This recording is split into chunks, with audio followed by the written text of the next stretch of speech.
debat. Pak Anies kan kemarin juga salah satu calon presiden juga. Pak RK juga cukup bagus semua kiprah di Jawa Barat. Jadi semuanya bagus, nggak ada masalah semua. Kita mah komunikasi dengan semuanya.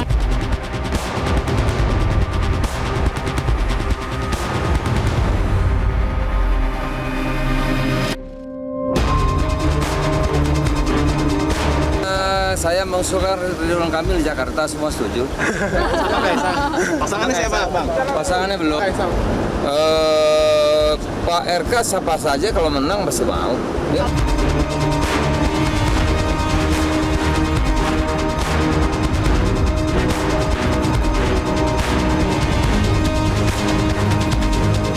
Kalau Pak Ridwan Kamil kan sudah pisang, all the way to Jakarta.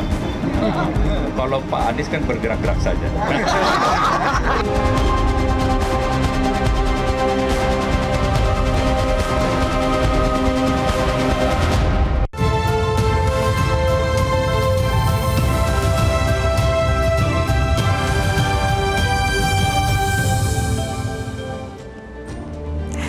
Halo, selamat malam pemirsa. Pemilihan calon gubernur Jakarta menjadi kian hangat karena sejauh ini ada dua nama besar, Anies Baswedan dan juga Ridwan Kamil, yang akan bertarung menjadi Jakarta 1. Anies jelas punya pengalaman memimpin Jakarta, namun Kang Emil juga sukses memimpin Jawa Barat. Dukungan partai politik terlihat kian dinamis jelang pendaftaran di bulan Agustus mendatang. Akankah terwujud tarung Anies versus RK di Pilkada Jakarta? Bersama saya Afina Malik, inilah Panggung Demokrasi malam hari ini.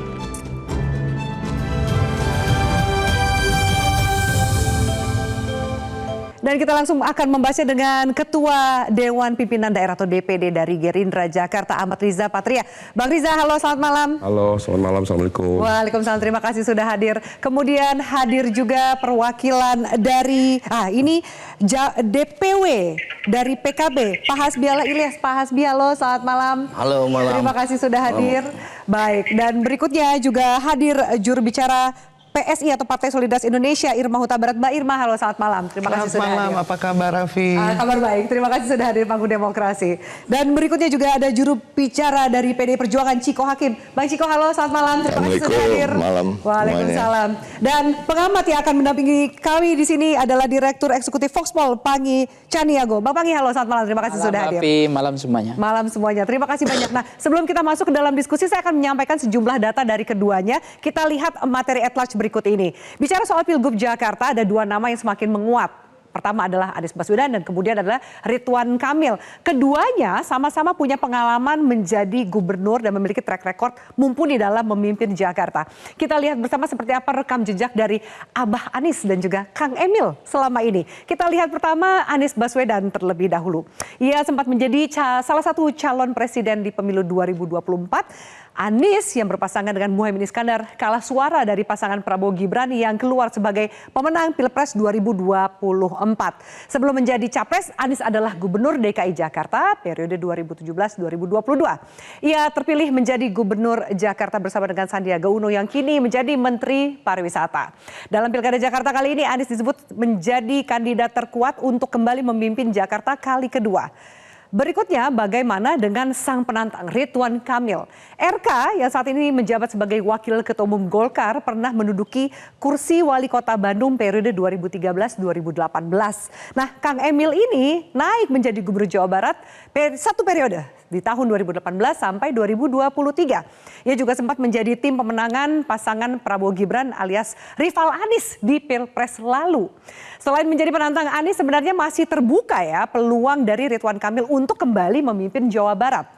Bagaimana dengan komunikasi politik yang dilakukan keduanya? Nah, saat ini sudah ada Dewan Pengurus Wilayah Jakarta dari Partai Kebangkitan Bangsa alias PKB yang memberikan surat rekomendasi kepada Dewan Pengurus Pusat atau DPP PKB agar mendukung Anies menjadi Cagup Jakarta.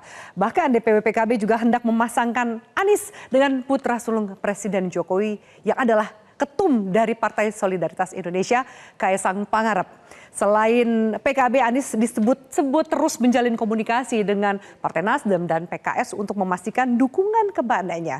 Termasuk juga PDIP yang menyebut Anies sebagai pilihan yang menarik. Terbukti dari surat rekomendasi DPD PDIP yang menyatakan mendukung Anies dan memasangkannya dengan kader internal. Ada nama Prasetyo Edy dan juga Charles Honoris. Di satu sisi Ridwan Kamil sebenarnya juga sudah mengantongi surat tugas dari Partai Golkar untuk maju dalam 2 pilkada. Ada pilihannya yaitu Jakarta dan Jawa Barat. Namun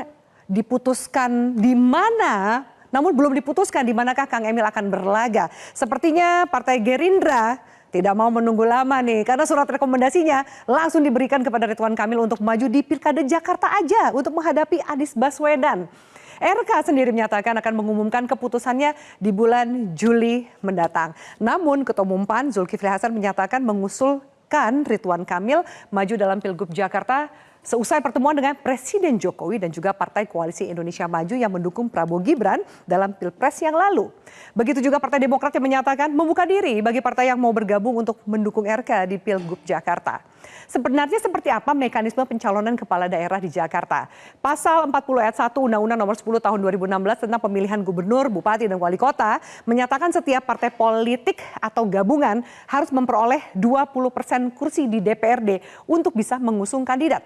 Total kursi di DPRD Jakarta adalah 106, sehingga kalkulasinya sekurang-kurangnya gabungan partai politik harus memiliki 22 kursi untuk bisa mencalonkan paslon mereka. Jadi untuk saat ini belum ada partai yang bisa meraih suara 22 kursi di Jakarta, sehingga parpol harus berkoalisi untuk bisa mengusung calonnya. Nah, ada yang menarik dalam Undang-Undang Daerah Khusus Jakarta, karena di undang-undang ini disebutkan gubernur dipilih oleh rakyat, namun Jakarta memiliki Dewan Aglomerasi yang dibentuk oleh presiden, termasuk kewenangan presiden adalah menunjuk ketua dan anggota aglomerasinya.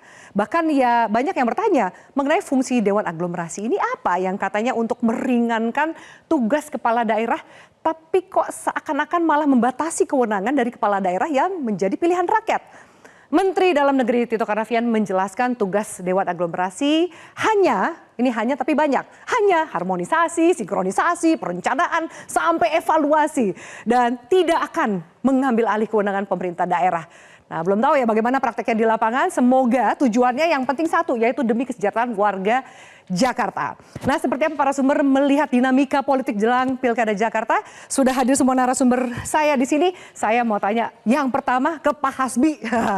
Pak Hasbi ini langsung memberikan surat rekomendasi dari DPP ya, PKB. Kenapa pilihannya Anies tapi udah langsung dipaketin sama Kaisang? Begini Mbak, pemilihan di DKI Jakarta ini, pilkada di DKI Jakarta, memang perhatian semua orang. Satu dari pejabat semua lah, sampai ketua umum partai, sampai di warung kopi ini, semua memperhatikan pilkada di DKI Jakarta. Karena pilkada di DKI Jakarta beda dengan wilayah-wilayah yang lain. Bedanya apa? Bedanya di DKI Jakarta ini, kepemimpinan gubernur ini sangat absolut. Ini salah satu Bang Arija ini kan pernah jadi wakil gubernur, walaupun 2,5 tahun kalau nggak salah ya Bang. Nah ini perhatian. Absolut gimana? Baru dijelasin ada Dewan Aglomerasi yang nggak absolut lah Bang Hasbi. Kekuasaannya sangat besar. Coba bayangkan wilayah-wilayah lain.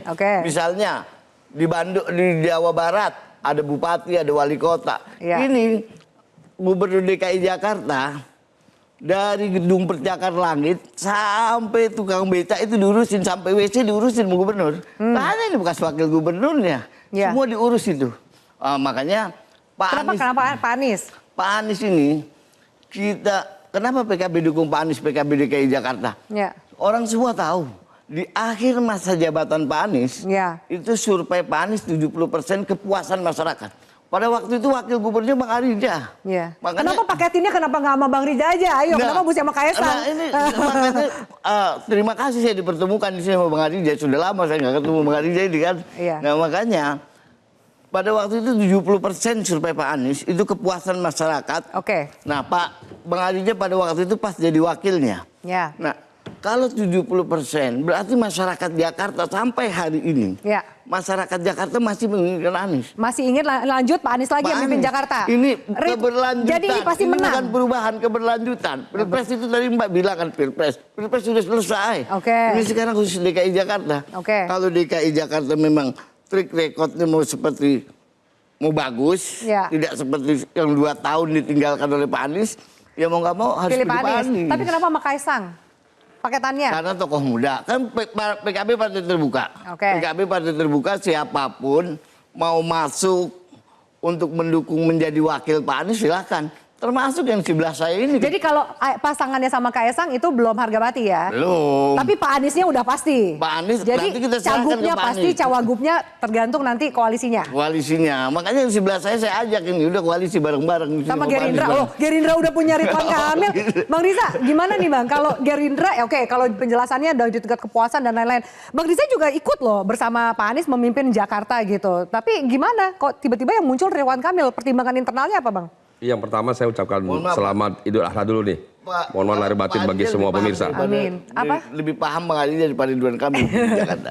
Jadi yang pertama ya tentu semua partai ini ingin memenangkan tidak hanya Pilpres, tapi juga semua pilkada seluruh daerah ya. Termasuk partai kami di Partai Gerindra. Kami punya kalkulasi yang terbaik ya. Kami hormati teman-teman dari PKB, dari PKS yang sudah declare mengusung Pak Anies. Ya. Kami dari Gerindra alhamdulillah sudah disampaikan langsung oleh Prof. Dasko menyampaikan bahwa Gerindra akan mengusung Pak Ridwan Kamil ya. Kang Ridwan Kamil, juga partai lain, PAN, dan insya Allah yang lainnya. Itu tentu dengan berbagai pertimbangan ya. Seperti tadi sudah disampaikan oleh Mbak Afi, Kang Emil gubernur yang berprestasi di Jakarta, di Jawa Barat. Ya. Tidak hanya sebagai gubernur, tapi perlu ingat beliau sebelumnya sudah pernah menjadi juga wali kota Bandung yang juga sukses. Jadi 10 tahun dia memimpin daerah di tingkat kota, kemudian tingkat provinsi. Dan tingkat provinsi juga Kang Emil bukan sembarangan. Provinsi terbanyak penduduknya di seluruh Indonesia. Ini juga pengalaman. Dan termasuk gubernur yang terbaik dengan berbagai prestasinya. Jadi kami punya keyakinan dan optimisme Kang Emil bisa memenangkan pilkada di DKI Jakarta dengan siapapun nanti pasangannya. Kenapa nggak Jawa Barat aja? Kalau tadi Bang Riza bilangnya udah keren banget di Bandung, Jawa Barat berprestasi, lebih gampang kayaknya jalannya Kang Emil di Jawa Barat dibanding semuanya Jakarta. punya hitungan kalkulasi. Kang Kalkulasi Emil yang signifikannya apa? di Jawa Barat insya Allah juga menang ya. Di Jakarta juga insya Allah akan menang. Jadi ya kalau orang punya prestasi, punya kemampuan dimanapun ya, diamanahkan, dipercaya, diberi kesempatan, insya Allah bisa menang. Termasuk di Jakarta. Jadi Bang Riza yakin RK menang, Bang Hasbi yakin Anies yang menang. Oke, salah satu yang nyangkut ini nama Kaisang nih Mbak Irma. Jadi Kaisang juga sudah mulai nih banyak statement-statementnya. Bahkan sempat mengatakan kalau realistis ya pilih Anies. Tapi dari PSI sendiri apakah masih test the water dan menimbang atau sebenarnya sudah ada lampu hijau nih ke salah satu kandidat? Kan katanya jawabannya nanti bulan Agustus. Jadi gini. Masih lama ya. Ini kan kalau nama disebut-sebut sekarang semua parpol juga mungkin pakemnya sama ya, melihat dulu survei itu siapa nama yang mendapat dukungan paling besar. Dan saya pikir ya PSI kan partai yang masih muda ya. Kami selalu membuka ya kesempatan untuk berkomunikasi atau berdialog dengan partai lain. Tapi di dalam kerangka sama ininya.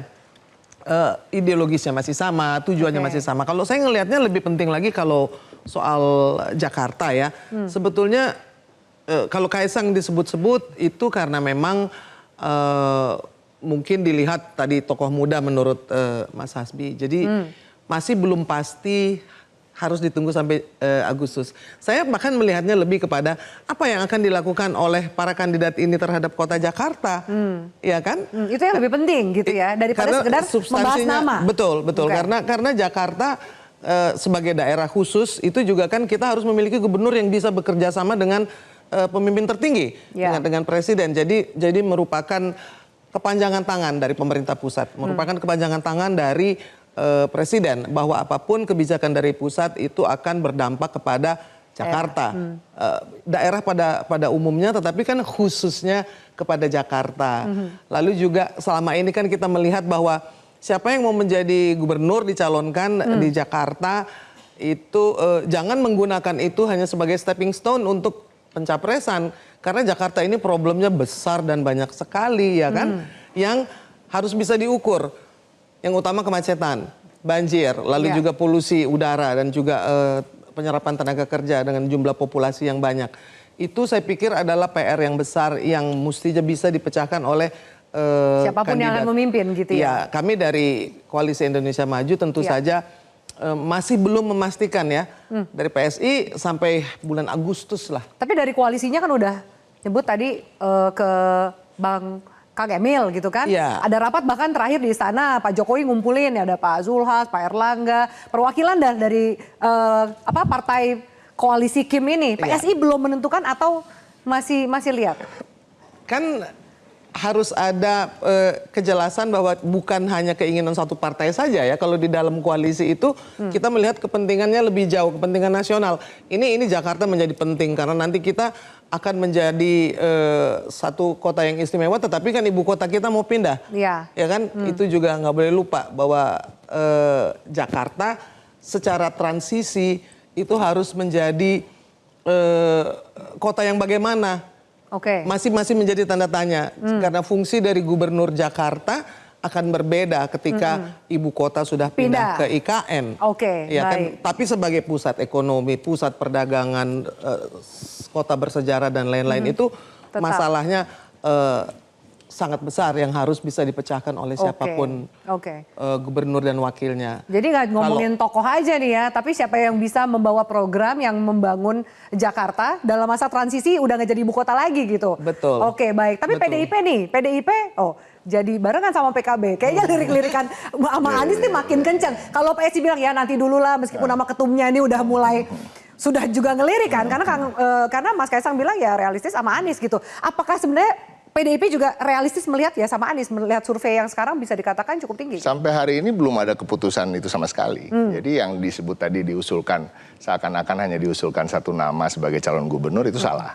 Ya, DPD itu mengusulkan beberapa nama. Oke, ya kan? siapa Saya bahkan namanya, belum pernah melihat itu ada surat-surat yang beredar bahwa itu ada satu nama dan hanya 2 nama calon wakil gubernur itu. Saya rasa itu bukan surat yang kita tahu ya. Yang kita tahu adalah bahkan hampir 10 nama yang ada gitu. Ada nama Pak Andika Perkasa, ada nama Bu Risma, ada nama Pak Basuki Cahayapurnama, ada nama Pak Jarot, ada nama beberapa anggota DPRD DKI Jakarta dari fraksi PDI Perjuangan, ada juga Prasetyo Edi Marsudi yang sekarang ketua DPRD, ada Charles Honoris, ada juga Pak Anies gitu ya. Nah, tapi kan kita berbicara kenapa nama-nama itu muncul dari DPD. Tentunya kalau di PDI Perjuangan yang nomor 1 kita lihat adalah kriteria. Kriteria yang kita patok tuh apa sih? Satu, ideologi. Ideologinya tentu apa? Kita menjaga harmonisasi, harmoni, keberagaman yang ada di satu daerah. Itu kan udah biasa. Itu menjadi core-nya PDI Perjuangan. Yang kedua tentunya ideologi kerakyatan. Semua yang berpihak kepada rakyat kecil, ya kan, pada wong cilik. Nah, yang ketiga tentunya kemampuan untuk menang, nah itu penting juga ya. Nah, menurut PDIP kemampuan paling tinggi untuk menang yang mana? Jadi artinya kompetensi-kompetensi itu harus dimiliki oleh para calon. Nah, calon-calon yang muncul tentunya memiliki kompetensi itu. Itu yang utama. Nah, Mas Anies sendiri tentu bisa dibilang kompeten. Tadi memang mempunyai tingkat kepuasan publik yang bagus ketika dia masih memimpin. Walaupun menurun ya kalau kita survei sekarang tingkat kepuasan publiknya. Tapi juga kalau kita bicara tadi hanya disebut 2 nama, sebenarnya ini juga belum fix bahwa kedua nama itu adalah nama-nama yang sudah pasti akan menang. Tapi udah pasti maju belum? Menurut saya nggak tahu ya kalau Ridwan Kamil ya. Kalau saya jadi Ridwan Kamil saya memilih maju di Jawa Barat ya. Iya kan? Tapi kan ada Kang Deddy Mulyadi dari Gerindra yang ingin maju di situ. Jadi kira-kira begitulah. Kocok ulang nih namanya. Tapi intinya dua itu nama itu kemungkinan sudah pasti maju. Surveinya bagus, tapi bagusnya berapa sih? Belum ada yang mencapai 50%. Jadi sebenarnya semua kandidat punya kans menang. Artinya mereka harus mencari pasangan yang betul-betul mampu untuk mengangkat nilai elektabilitasnya. Itu satu. Yang kedua harus berpasangan dengan partai politik yang mempunyai mesin partai politik yang sudah teruji di daerah khusus ibu kota Jakarta. Nah itu ya. Nah, bagi PDI Perjuangan, setiap partai kita tahu memiliki karakternya masing-masing. Nah, salah satu karakter yang cukup kuat di internal kami adalah untuk mengusung kader. Apalagi ketika kita lihat hasil pemilu legislatif kita itu cukup di atas. Nah, untuk DKI Jakarta kan kita nomor 2. Nah, artinya kita merasa pantas untuk juga mengusung kader. Nah, itu yang utama sebenarnya. Jadi kalau dibilang selama ini, oh PD Perjuangan akan mendukung Pak Anies, PD Perjuangan akan mendukung Nanti RK. dulu ya. Bukan itu yang utama. Yang utama tadi Kader semua internalnya yang saya sebut. Yang kedua, yang utama harus ada kader kita dalam kombinasi nama itu. Oke, baik. Ditahan dulu Mas Ciko, kita harus jeda Bang Pangi. Apa kemudian bisa ini di atas 2 nama antara RK dan Anies ini muncul kuda hitam yang lain atau ternyata perebutannya justru ada di kursi Cawagup? Usai jeda pemirsa, tetaplah bersama kami.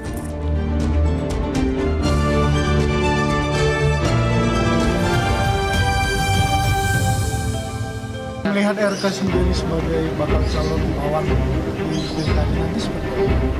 Saya lebih melihat pentingnya memikirkan nasib warga Jakarta daripada tentang siapa yang akan ikut kompetisi. Karena ini tentang masa depan rakyat Jakarta. Fokus saya di sana, bukan pada proses-proses politik-politik itu. Ya, biarlah nanti masyarakat aja yang menilai. Ini apakah memang di Jakarta belum pasti karena Mas Anies juga belum pasti di Jakarta? Kalau ada hubungan sama Mas Anies, ya hidup saya ya gimana saya. Nggak ditentukan oleh apakah orang lain maju atau tidak. Kan. Saya memang bersahabat dengan Mas Anies. Mendoakan beliau yang terbaik ya. Kontaknya. Tapi optimis nih Pak? Optimis lah, kan survei juga nggak jelek-jelek amat. Mantap.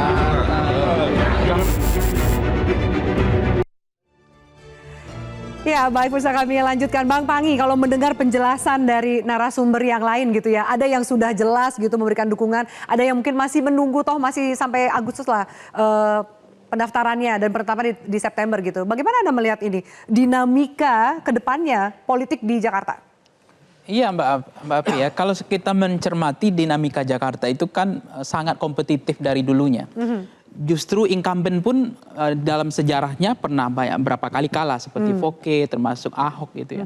Jadi kalau tidak diseriuskan oleh incumbentnya itu juga akan ada kemungkinan kalah. Artinya kalau ingin menang harus serius juga. Meskipun memang dalam standarnya pendekatan elektoral kita itu perilaku pemilih itu kan approval ratingnya level confident udah 80%. Itu biasanya jarang kalah gitu ya. Tapi di Jakarta pernah pengalaman juga sampai kalah juga. Justru yang berbahaya menurut saya bukan hasil survei hari ini. Tapi yang Mbak Api bilang tadi, apakah memungkinkan munculnya kuda hitam? Karena kalau misalnya Jakarta dari demografi responden kita baca kemarin, itu kelihatan bahwa pemilih rasionalnya besar, mendominasi. Dibandingkan dalam pendekatan rasional, psikologis maupun sosiologis. Artinya kompetensi, kapasitas mereka memilih karena rekam jejak. Persoalan di Jakarta yang mendesak, mereka tidak lagi sama dengan persoalan di daerah. Tidak hanya sekedar lapangan pekerjaan, sembako mahal, atau persoalan jalan. Tapi lebih kepada persoalan keamanan, optimisme harapan hidup mereka, jaminan dengan kekhawatiran masa depan mereka. Termasuk misalnya hari ini adalah judi online, kemudian soal keamanan ya, begal yang begitu banyak gitu. Termasuk adalah persoalan sampah, lingkungan dan seterusnya. Isu-isu lingkungan justru menarik bagi orang Jakarta itu. Nah, kalau misalnya incumbent yang dulu itu mampu memberikan harapan, mampu apa yang dibilang Buya Hamka kan pemimpin itu kan mau pusing, mau susah dan mampu mengatasi persoalan yang dihadapi oleh rakyat. Maka muncul pemilih yang kemudian tidak golput ideologis. Karena kalau muncul golput ideologis bagi mereka tidak ada perubahan terhadap nasib mereka. Berganti pemimpin, maka akan muncul strong voters kan, pemilih yang harusnya partisipasinya voter turnout-nya besar gitu. Jadi artinya harapan di Jakarta masih besar karena ada kepemimpinan. Nah yang kedua adalah menurut saya kalau kita baca cermati dalam konteks pemilihan pilkada dimanapun rumusnya sama ini. Dari dulu begitu saja. Harus muncul yang namanya figur gitu. Karena kan kalau hasil survei saya kemarin Voxpol itu pilkada misalnya, orang memilih cenderung preferensi khususnya itu, apa karena partai pengusung kah, atau karena figurnya center of kandidat, atau person gitu. Nah lebih besar memang personalisasi kandidat. Kalau kita beda misalnya dalam pendekatan split ticket voting maupun straight ticket voting, itu misalnya regresi linear ya, independent variable dengan independent variable, itu ada programatik, kemudian diadu dengan isu, diadu dengan person, kemudian diadu dengan yang terakhir adalah partai ID, partisanship, membership di dalam pendekatan orang punya kedekatan khusus secara psikologis maupun ideologis kepada partai. Itu masih dominan 81% itu adalah personalisasi kandidat. Kalau membaca Anies dan Ridwan Kamil nah gitu. Ini dua, ini kan semuanya sama-sama populis ini. Saya nggak tahu kemampuan mengatasi masalah mereka, tapi kan pasti ada rekam jejak masing-masing. Ya. Tetapi ini sosok semuanya ini orang yang apapun bisa menjadi populis sama mereka gitu. Oke. Ini Gen Z milenialnya besar mereka Dapat dua ini. juga nih ya. Dapat, karena demografi Gen Z milenial Jakarta adalah dewa elektoral. Oke. Jadi ini penentu. Tidak lagi baby boomers, Berarti tidak lagi... cocok kalau misalnya menggandeng cawagupnya tuh anak muda? Nggak perlu cocok juga, karena sebenarnya segmen... Nggak perlu katanya Bang Nggak Hasbi. perlu, Nggak karena perlu. mereka ini milenial. Ini mereka milenial, bukan Oh jadi orang tua. Pak Anies dan Pak Ridwan Coba Kamil itu perhatikan sama? media sosial. Jangan-jangan media sosial mereka sendiri yang maintain itu. Oke. Nah artinya itu mereka nggak butuh. Sebenarnya nggak butuh sebenarnya. Karena memang mereka ini populis dua ini. Dia ngerti apa yang menjadi jeroan selera rakyat. Dia ngerti tentang pendekatan Michigan, perilaku pemilih. Mereka ngerti betul. Cuma persoalannya, kalau misalnya memang elektabilitas mereka itu sudah tumbuh, tren elektoralnya sudah 80% orang kenal, itu musibah. Kemudian orang suka udah 70%, itu musibahnya adalah tidak berbanding lurus dengan tingkat keterpilihan. Kan racikan elektoral begini Mbak, orang kenal naik level kedua, mazhabnya itu orang suka. Sebagian orang yang kenal ada yang suka, sebagian orang yang kenal ada juga nggak suka. Nah level ketiga yang paling sulit di dalam pendekatan perilaku pemilih adalah bagaimana yang tadi suka itu milih. Baik. Itu kan nggak bisa lagi hanya sekedar baliho, perang-perang spanduk atau bombardir baliho, nggak bisa lagi. Udah ganti lah gaya kampanyenya ya kalau kemudian udah besar, beda, effortnya besar. Nah dua tokoh ini menurut persis saya per hari ini, baik Ridwan Kamil maupun Anies, itu tingkat kedikenalan, kedisukaannya udah hampir, menurut saya udah hampir penuh. Ini sama nggak sih? Anda melihat ini imbang nggak sih antara Anies lawan Ridwan Kamil ini imbang nggak sih? Atau ada yang ternyata lebih memimpin? Persoalan imbang atau tidak imbang sebenarnya adalah itu kelihatan sebenarnya dari sejauh mana mereka itu diusung oleh partai ke depan. Karena partai ini dia akan mengusung yang bakal menang, Mbak. Pasti, itu semua. Bandwagon effect. Nah, nggak ada partai yang mau kalah ya, Bang Panggi, pasti kan. Kalau misalnya dua ini memang partai senang ya, kalau kita lihat kan Ridwan Kamil kan hari ini Gerindra. Terus Pak Anies ada PKB tadi ya, berapa partai. Ini kan apakah betul siapa yang berani melawan Anies hari ini kan begitu? Siapa lawan tanding yang sebanding untuk melawan Anies? Nah, bagi Gerindra ini ada lawan tandingnya, Ridwan Kamil. Baik. Tapi bagi Anies dia mengatakan, ya saya nggak perlu pusing soal itu. Saya pusing soal apa yang hari-hari dihadapi oleh masyarakat gitu. Baik. Kita ngomongin soal tanding ya. Berarti, nah RK ini gimana? Kan dari Gerindra, sementara Golkar sendiri belum mutus ini kan kadernya Golkar gitu, Bang Riza. Yang pertama kami harus sampaikan, Pak Prabowo punya komitmen sejak awal. Karena Partai Golkar termasuk Kang Emil punya komitmen dan konsistensi dalam mendukung Pak Prabowo Gibran. Ya. Untuk itu Pak Prabowo sejak awal sudah menyampaikan akan mengusung Mbak Khofifah di Jawa Timur dan mengusung Kang Ridwan. Ya.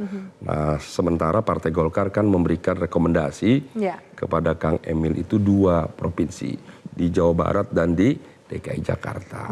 Nah kami sendiri merasa penting, tadi Mbak Irma sudah sampaikan bahwa provinsi itu atau kepala daerah itu idealnya bersinergi positif dengan pemerintah pusat. Dan juga ikut melaksanakan, memastikan, mewujudkan program-program pemerintah pusat di seluruh Indonesia. Nah untuk itu menjadi penting kepala daerah itu linear atau satu garis dengan pemerintah pusat. Nah atas dasar itu tentu kami ingin mencari figur-figur kepala daerah yang kami yakini tidak hanya memiliki kemampuan atau kompetensi yang baik, tapi juga bisa memenangkan pilkada di seluruh Indonesia, jadi termasuk DKI Jakarta. Gerindra nggak? Kalau ini anggaplah nih gubernurnya ya rekomendasi Gerindra, tapi jatah Golkar gitu. Wakilnya harus Gerindra nggak? Mungkin Bang Riza maju lagi karena Bang Riza namanya juga ada di bursa loh Bang. Setiap partai, semua partai tadi Bung Ciko udah menyampaikan bahwa ingin kader-kader tertampil. Itu normatif dan itu biasa dan itu idealnya begitu.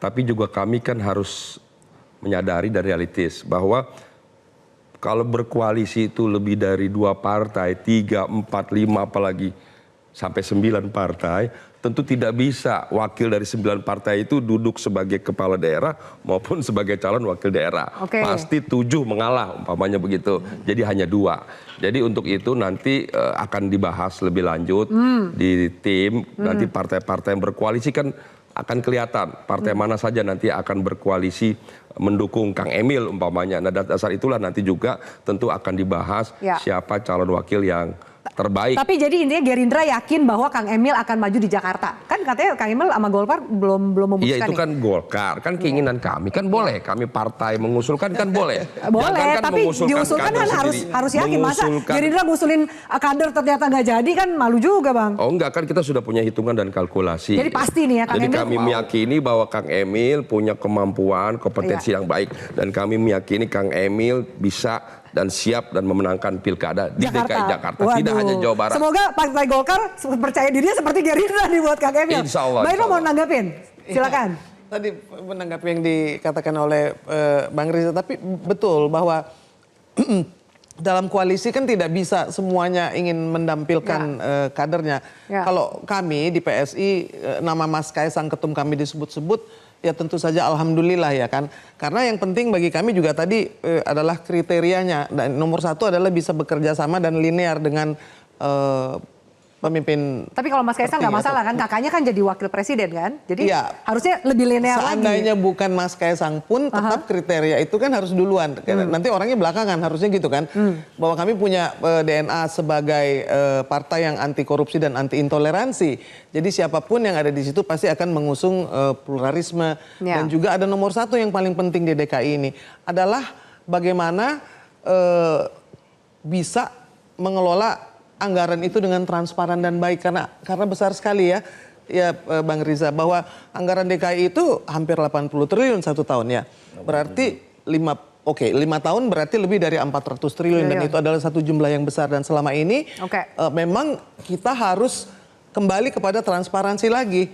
Karena kalau tidak, bagaimana caranya menjaga uang rakyat ketika gubernur atau pemimpinnya tidak transparan. Jadi ada beberapa hal penting yang memang menjadi kriteria bagaimana pentingnya Jakarta dan bagaimana pentingnya menjaga bukan hanya problem yang disebutkan tadi Bang Pangi sudah menyebutkan, tetapi ada juga problem yang selama ini ya kita melihat banyak sekali kebocoran di DKI Jakarta ya kan, dan kebetulan memang PSI menemukan itu harus diteruskan. Karena apa? Karena memang dana yang besar itu kan berarti kemungkinan untuk bocornya juga besar. Jadi itu juga pengawasannya harus lebih ketat gitu. Ya, tapi apakah kemudian kriteria yang disebutkan Mbak Irma itu jawabannya adalah Mas Kaisang? Iya, paling tidak kami mengusung transparansi dan juga si anti toleransi dan anti korupsi. Oke, itu dulu berarti ya. Oke, baik. Kita jeda dulu. Kalau Mas Ketum kan belum pernah jadi kepala daerah ya kan. Jadi itu adalah sesuatu yang memang kalau dibilang harus ada pengalaman kan susah, harus ada pengalaman presiden, harus ada pengalaman kepala daerah. Itu disadari oleh PSI juga ya soal pengalaman di eksekutif dan lain-lain ya. Oke, baik. Mbak Afi, kita jeda dulu. Jadinya itu nanti usai jeda, tetaplah bersama kami di Panggung Demokrasi.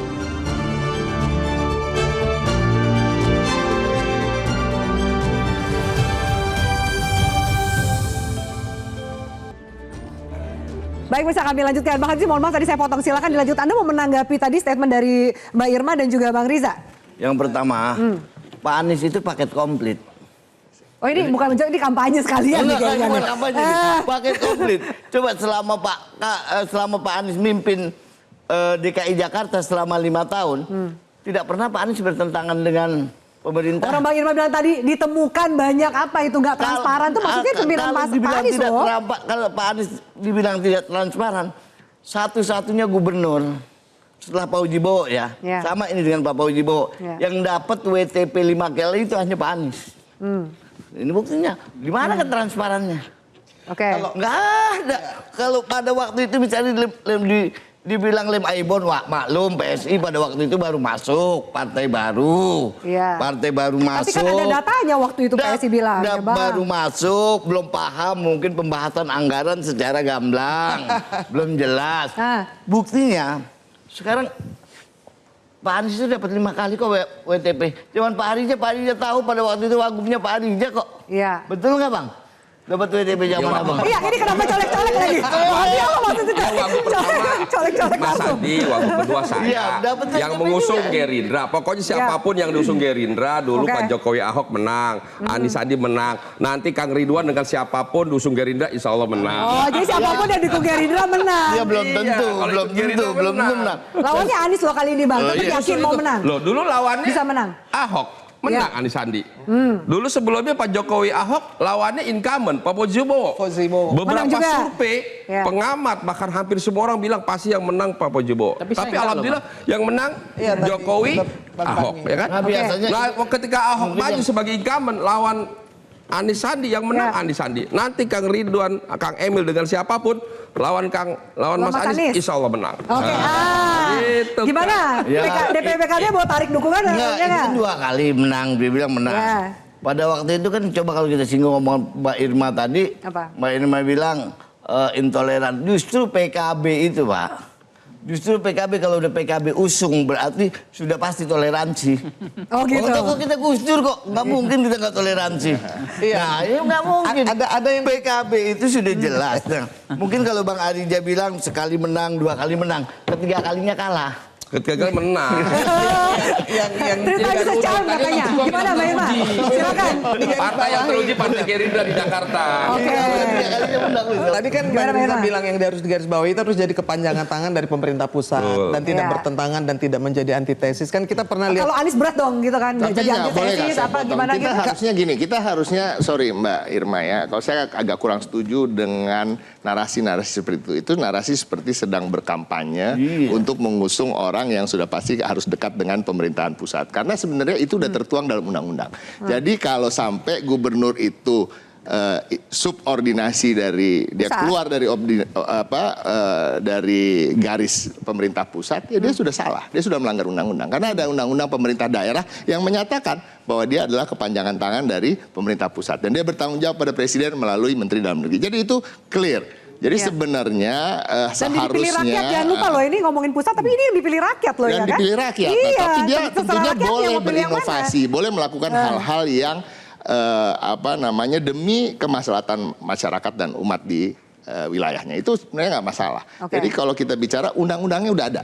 Jadi harusnya kita nggak harus khawatir. Nah kan masalahnya kita selalu mengkhawatirkan hal-hal yang sifatnya sebenarnya sudah ada diatur oleh undang-undang. Artinya apa? Artinya moral-moral manusia ini yang harus dirubah. Nah kan gitu ya. Tapi kita berharap tentunya sinergitas itu tentunya harus ada. Saya setuju. Karena tapi kan kembali lagi semua udah diatur dalam undang-undang. Dan saya meyakini baik itu Pak Anies maupun Pak Ridwan Kamil adalah tokoh-tokoh dan pemimpin-pemimpin yang kita lihat memang suka atau tidak suka, dia punya tingkat kepuasan publik yang cukup tinggi dua-duanya. Tingkat elektabilitasnya juga, akseptabilitasnya juga ya terlepas dari mungkin tadi disampaikan karena semua didukung oleh Gerindra gitu ya. Kata Bang Riza loh, ya kan kata Bang Riza loh. Jadi menurut Bang Riza faktor kemenangannya ada Gerindra gitu. Pada prinsipnya kedua orang ini sangat mumpuni dan mungkin akan ada lagi nama-nama lain yang muncul. Ini kan yang selama ini yang muncul kedua nama itu. Tapi saya ulangin lagi bahwa walaupun elektabilitasnya bagus, elektabilitasnya tidak ada yang melebihi 50%. Artinya masih beatable dua-duanya. Artinya mereka penting untuk menggandeng partai politik atau tokoh-tokoh lain yang bisa mengangkat itu. Oke, Bang Panggi, siapa yang paling signifikan digandeng kalau ternyata 2 nama ini anggaplah per saat ini kita bahas kan 2 nama ini, siapa yang kemudian paling signifikan? PSI dengan anak muda atau ternyata ada Gerindra, PKB, Golkar, kan banyak juga. Kira-kira siapa yang menjadi mesin gandeng motor kampanye? Anies sama Ridwan Kamil? Iya, yang siapa yang harusnya kira-kira? Ya, pertama tentu akan menggandeng yang kolomnya beda, segmen pemilihnya harus beda. Yang kedua adalah tentu itu membantu memulihkan elektabilitas yang ada kekurangan. Yang ketiga adalah bagaimana kemudian semua partai hari ini yang saya khawatirkan nih ingin menyodorkan dengan mendukung Ridwan Kamil, mendukung Anies tapi bersyarat. Syaratnya adalah kader mereka jadikan sebagai cawagup misalnya. Yang kita harapkan ini Gerindra udah canggih sama Golkar hari ini. Menyiapkan lawan tanding yang kira-kira bisa sebanding untuk melawan Anies. Persoalan menang atau kalah kan soal lain nanti. Kan ini kompetitif, ini dinamika kan masih ada. Ya, kita dalam pilkada nggak bisa mengatakan kans besar menang. Buktinya banyak juga yang elektabilitas di ujung itu yang nyalip, yang tikungan terakhir itu bahaya kan. Banyak juga kepleset kan. Nah artinya begini, saya mencermati Mbak Afi, justru di dalam kontestasi koalisi ini, kan biasa pendekatan koalisi kan lem perekatnya adalah ideologi lah, programatik lah, kemudian pendekatan persamaan kepentingan atau official seeking, kan itu aja. Bagaimana menang kan, bagaimana mendapatkan kekuasaan, kan itu saja rumusnya dari dulu begitu aja mazhabnya, iman politiknya begitulah. Tetapi dalam konteks ini saya baca, kalau kita mencermati ini akan terjadi, namanya adalah ini dijodohkan oleh DPP gitu. Oke. Jadi artinya ini Macomblangnya DPP nih ya. Ini seperti menjadi koalisi langit gitu. Urusannya DPP. Ini yang menjadi persoalan. Buktinya selera rakyat sejauh mana? Dulu pernah di PDIP juga saya pernah dengar waktu itu Arif anaknya Boy Sadikin kalau nggak salah waktu itu. Itu kan grassroots ada keinginan waktu itu. Tetapi DPP kan punya hak veto dibilang oleh Bang Ciko tadi bahwa ternyata jangan-jangan hak vetonya ada di DPP. Nah, tapi hati-hati. Itu saya pernah sampai Bang Ciko. Hati-hati betul mencermati mana yang suara grassroots, akar rumput. Jangan kemudian split dengan suara elit DPP. Harus dicermati betul mana yang selera rakyat, mana yang keputusan DPP. Seringkali itu nggak klik antara DPP dengan rakyat. Bukan pengurus daerahnya. Sekarang ini kan pengurus daerahnya kan ketua-ketua DPD ini. Tapi jangan-jangan dalam pilkada ini, saya ada kecenderungan ini, semuanya diputuskan oleh DPP. Bahkan koalisi pun ada kemungkinan koalisi DPP. Mungkin nggak semua diputuskan oleh Presiden? Anda lihat peran Pak Jokowi nggak di sini? Ada nggak? Ada nggak potensi cawe-cawe lagi? Dijawab usai jeda, tetaplah bersama kami.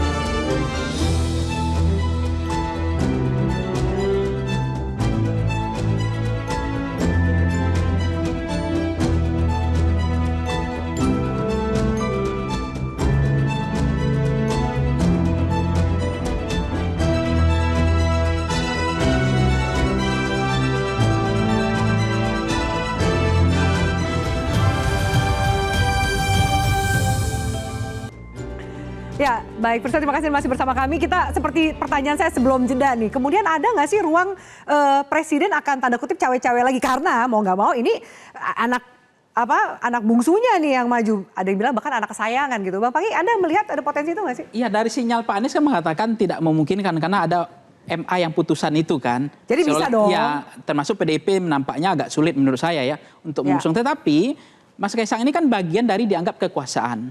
Artinya ini lapangan bisa nggak datar kan kalau Kaisang maju. Lapangan ini kan mesti datar karena nggak ada incumbent walaupun ada Pak Anies. Tapi dengan bertarung majunya Kaisang ini lapangan seperti ada potensi kekuasaan lagi yang berkuasa gitu. Jadi ini membuat peluangnya besar. Memang Kaisang peluang besar untuk Kaisang maju. Ya, peluangnya besar karena memang partai, Pak Jokowi, meskipun memang partai menentukan hari ini ada PKS ada 18, kemudian ada PDIP 15, Gerindra 14 kursi. Ini kan penentu lah. Tetapi saya mencermati kalau melihat residu Pilpres, itu kelihatan chemistry-nya memang PKB sama PKS sama Nasdem itu kan kelihatan masih ada residu-residu itu. Nah, begitu melihat misalnya PDIP ketika dengan Kaisang, ini kan agak deadlock gitu. Nah, terutama begitu juga Gerindra dengan Golkar itu chemistry-nya dapat juga. Nah, persoalannya kalau kemudian sekarang, Bang, ada peluang Gerindra sama Golkar nih. Kalau Gerindra memang merasakan bahwa kekuasaan itu Pak Jokowi hari ini termasuk Golkar, kemungkinan Kaisang dikasih jalur lagi, dikasih traik lagi. Makanya tadi Bang Ciko bilang ada gitu. Nah, persoalan tadi terakhir banjir macet itu. Nah, ini Mbak Api, persoalan macet banjir itu ada lucuan rakyat loh, lucu rakyat. Jadi Jakarta itu dianggap itu macet selesai karena lebaran, ya kan? Banjir selesai karena musim panas. Nah, itu kan sebenarnya juga persoalan yang tidak pernah teratasi dari dulu. Jadi yang bisa memberikan minimal program yang baik untuk dua permasalahan itu bisa mendapatkan hati dari warga Jakarta. Anda melihat itu? Ya, artinya mampu mengurai persoalan yang fundamental dari level hulu sampai level hilirnya.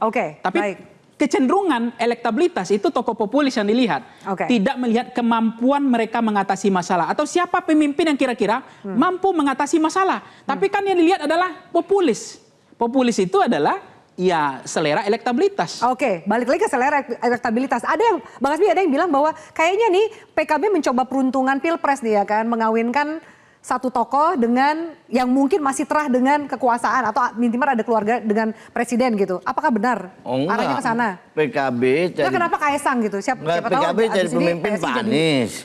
Pak Anies nggak coba-coba. Ini bukan jadi pemimpin yang coba-coba untuk Jakarta. Pak Anies sudah di Jakarta. Kaisang itu Pak, kalau namanya wakil itu cukup ngikutin gubernurnya. Dan Mas Kaisang sudah jadi ketua umum.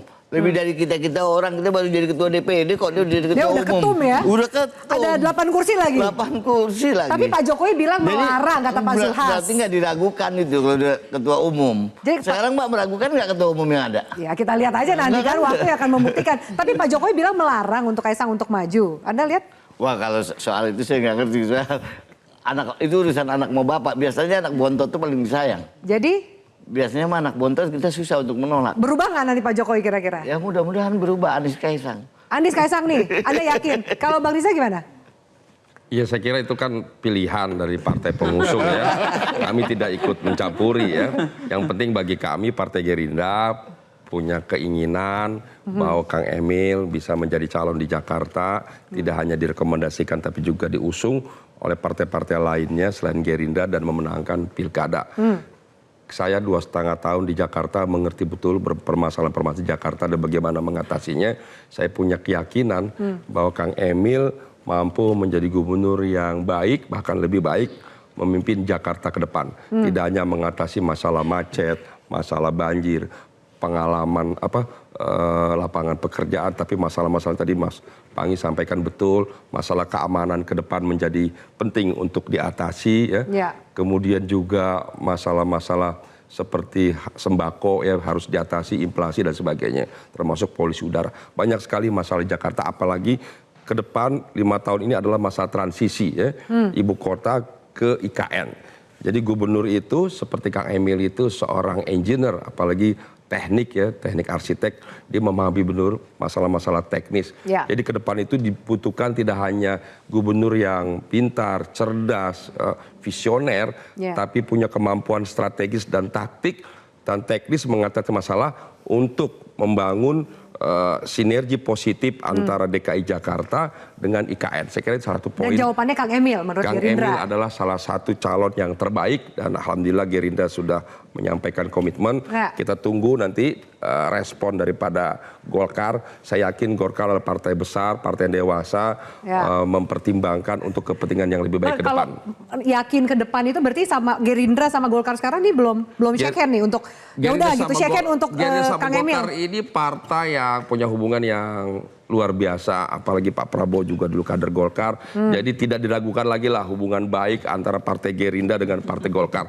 Sudah sehatilah. Jadi apa yang menjadi harapan Partai Golkar tentu juga menjadi harapan Partai Gerindra, gitu juga sebaliknya. Oke, silakan Mbak Irma. Jadi Mas Kaisang ini kira-kira nunggu apa? Bakal maju apa enggak? Udah ada yang dukung ya kan? Kemudian tadi pengamat juga bilang, wah ternyata faktor X Mas Kaisang ini bisa signifikan gitu. Iya, karena kan memang itu nama-nama yang muncul itu kan juga dari bawah ya, makanya PKB mengusulkan, lalu juga RK dengan Kaisang, Anies dengan Kaisang, artinya Kaisang diharapkan menjadi wagub, ya kan? Kami kan juga partai, kami punya 8 di DPRD DKI, artinya dalam untuk sosok wagub itu juga kan ada nama-nama yang disaring dan kami hanya melihat nama yang muncul nanti bulan Juli akhir baru diputuskan. Ada nama Grace Natali, ada nama Kaisang Pangarep tentunya, ya kan? Prasetyo. Iya, jadi komunikasinya nih PKB sama PSI gimana? Kira-kira lampu hijau nggak sih Kaisang akan minimal milih Anies dibanding sama Ridwan Kamil? Kalau wagub ini Mbak masih terbuka. Ada Kaisang, ada dari PDI, Pras, Pak Pras, yang lebih pengalaman juga di DKI Jakarta. Ya, saya ingin menggarisbawahi bahwa ini harus menjadi agenda yang berbeda daripada pemilihan untuk Jakarta sebelumnya karena kita kan akan punya IKN ya kan, dan kita juga punya cita-cita 100 tahun kemerdekaan bisa menuju Indonesia Emas. Artinya 2045. Jadi tahun dari 24 ini sampai ke 20 tahun mendatang itu bagaimana Jakarta ini akan menjadi apa? Dan sangat penting untuk bisa bersinergi atau lurus dengan pemimpin di pemerintah pusat. Enggak, karena Jakarta kan juga istimewanya wali kotanya nggak dipilih, walaupun harusnya dipilih ya kan. Ya, kalau memang mau ditunjuk gitu ya. Kalau mau melihat ya, bagaimana gubernur banyak sekali tanggung jawabnya. Kan ada Jakarta Pusat, Jakarta Utara, Jakarta Timur, Jakarta Barat yang ditunjuk. Padahal di tempat lain dipilih gitu. Nah harusnya sih kita juga bisa berpikir out of the box. Kenapa wali kotanya juga nggak dipilih?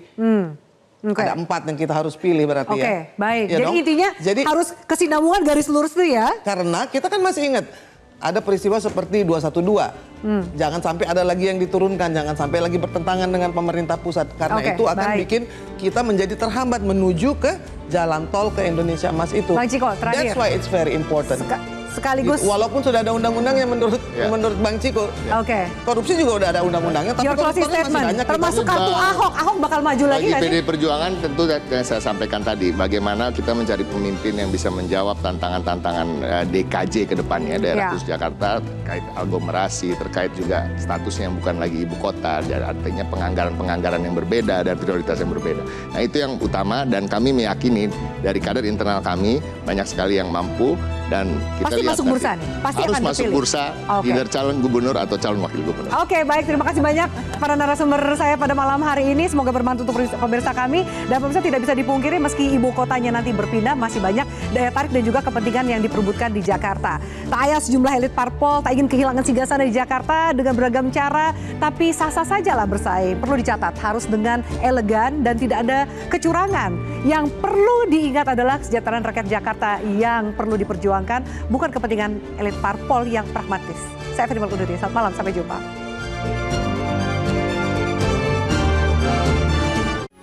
Metro TV. Jelajahi cara baru mendapatkan informasi. Download Metro TV Extend sekarang.